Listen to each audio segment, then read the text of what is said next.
Okay, so going into 2026, this is something that's been resonating with me that I wanted to share. It's a verse in Ephesians. It's Ephesians 2, and I'm going to talk about verses 8 through 10, 8, 9, and 10.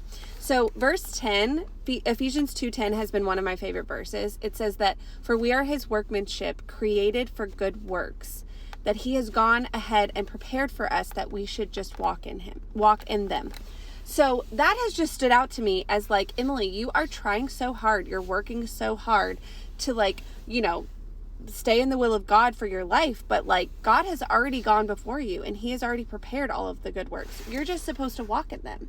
You're supposed to walk in these works that God has prepared. That's always stood out to me. And then recently I went and I read 8 and 9, which is right before it. And it says, For by grace you have been saved through faith, and even that not of yourselves, that is a gift from God. It's like, literally, he has asked nothing of us. He has said, listen, I've called you for good works. I've called you to do these good things in the earth, but I'm going to go ahead and prepare them. You just have to walk in them. But guess what?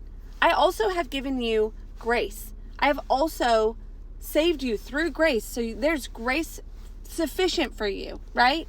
And also, I've given you the faith for it. But that, you don't even have to use your own faith. I've also given you that.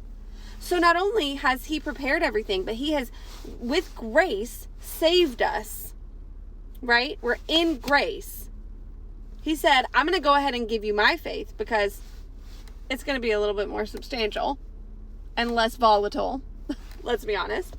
And also, I went ahead and I just established the path and all the things that, we can do together, and we'll just walk in them.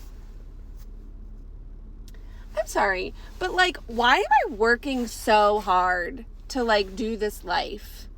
And I asked the Lord recently, and I was like, what is mine? What, if I'm using your grace, I'm using your faith, I'm using your joy, I'm using your peace, everything is yours. Everything is your responsibility. And I am just gonna be stewarding all of these things for you, right? Not even the love that I have for other people is mine. It is the love of God is shed abroad in our hearts towards all men. So not even love for other people is really mine. It's, I am a conduit, right? I am a vessel for the Lord and his love to be shed abroad. Because let me be honest, his love is going to be way more life-changing for you than mine is. Mine is going to be a momentary, oh, she loves me. But God's love being flown through me to you is going to be so much more impactful and so much more life-changing, because the love of God is so much better than anything that I could give you. So even that is not of myself.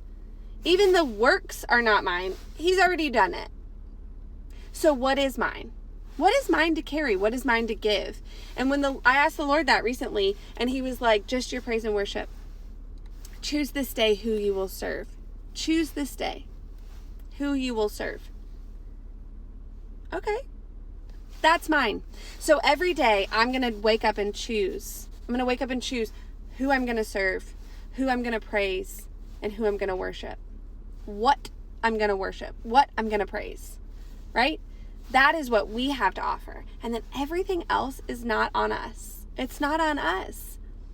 It is on us to choose to connect to heaven and connect to God. And then from there, he does the rest. And I feel like that is so unbelievably freeing that going into 2026, that's what I'm going to do. And I don't know about you. Join me. Let's let it go.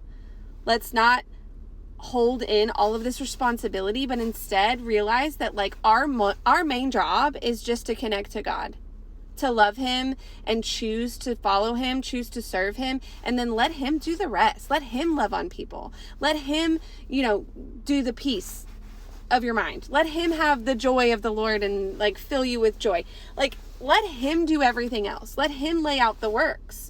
Give you the grace and the faith to believe for all the resources that it needs. He's already established everything for us. Why are we working so hard? Let's just not. Let's choose him, choose to connect to him, and listen to the Holy Spirit, and just do what he says and trust him through the process. That's my word for the day.